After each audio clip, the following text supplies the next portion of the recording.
Hi there, it's Lori, and I'll start with another classroom story. I have a prop. This is a Himalayan salt lamp. I just need to replace the light bulb. That's the only reason I don't have it operational. Now, why did I pull this out? Because I used to have it in the back of my classroom because you couldn't have candles or other things that could cause that were too scented or whatever in your classroom. But teenage boys in particular, not the greatest smelling. Sorry, just noticed I needed to change my glasses. But yes, if you've ever been around teenage boys, you know the aroma is distinct. All right, so I have this in the room because it cleans the air. It did actually make a difference in the smell of my classroom. It didn't smell like anything, but it was like cleaning the air. So a 17-year-old boy and a couple girls, it was like a couple minutes before the end of class and they'd already finished or whatever. They were back and they're like, oh, what is this? And I said, oh, that's a, Himalayan salt lamp. And they're like, one of the girls says to the boy, excuse me, I dare you to lick it. He's 17 years old, and a girl just dared him to do it. Well, this is my T-Rex shirt. Hilarious, right? Anyway, so of course he licked it. And he goes, oh, that's really salty. I told you it was salt. You goofball. All right. It didn't stop there. He proceeds to say, I wonder if I took a bite of it. And proceeded to take a bite. I'm not sure exactly where, but he did get a little chunk off the edge because it's literally just a hunk of salt, right? Yeah. So he's salt lamp liquor for the rest of his life in my book. I should call him the biter, right? Anyway, so that's my story. This is what's been holding up Crafting Kitty's shawl. That's why it's down at the moment. I have to put it back up, and then this is what I'm putting on top of it to make it so it hangs nicely. Anyway, it's Friday. I did not finish SpongeBob yet. I have until Monday. But again, I have his arms done. They're just not on here yet. I am to the leaves on the top. I am going to also put a border. I think I'm going to put some kind of fan border in this oceany color. It's the little pipe that came out of the side of his house. There will be windows on here, but I want to get Gary on there before Gary the snail, SpongeBob's pet snail, if you don't know. I want to get Gary. Gary haven't started. I have all the correct yarns now. I want him to sit right here. And he'll be three-dimensional, which is right about the center. That's nearly perfect. So I'll put some windows on. There's supposed to be a window here, and I think a window here. I'll just sew those on. But if I don't feel like it, I won't. Because we'll see. We'll see on the timing. This is gradient. It's a gradient from Hirschner's, I believe. And that's why it's kind of stripy. And it gives the pineapple some dimension, but anyway. But it needs a border. Especially down by his feet. You can't even hardly see his shoes. And it kind of pulls up there because of the way the difference in the yarn and the popcorn stitches. Anyway, So there's all that.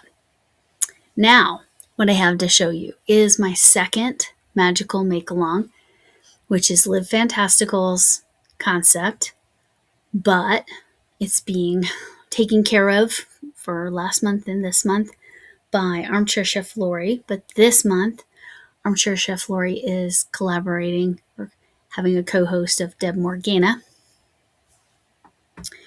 And the theme is lucky, right? Things that are lucky.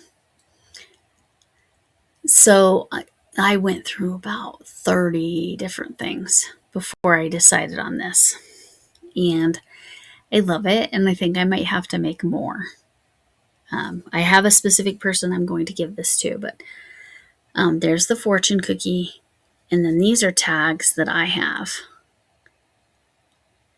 Sorry if that's blowing out. Maybe it's better closer now.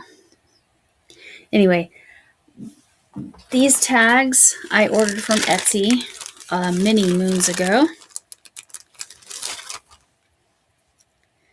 And they were to sew on the blankets.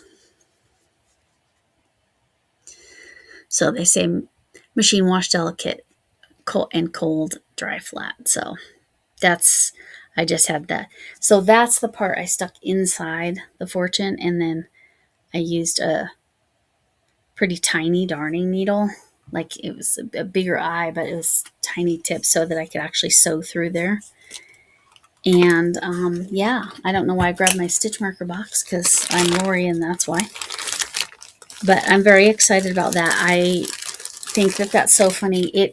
Now, if I was sending this to Camille or Lexi or Mama G or a few people, you know how fortune cookies, they have the lucky numbers on the back. You know what lucky number I'd put. I'll just leave it at that.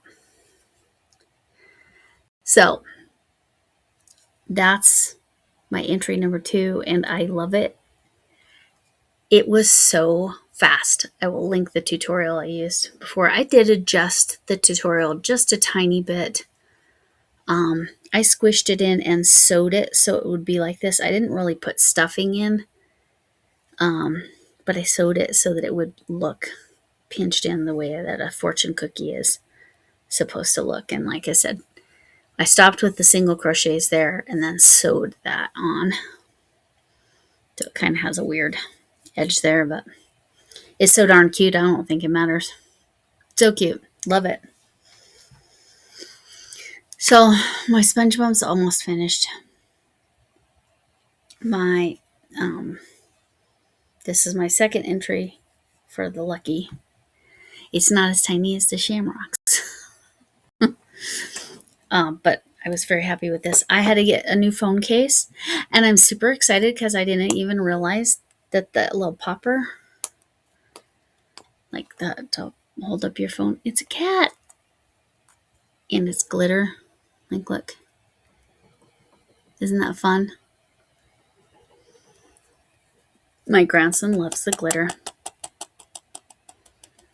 But it's a cat on the little popper, so you can prop your phone up, like adjust that and then prop your phone up if you need to.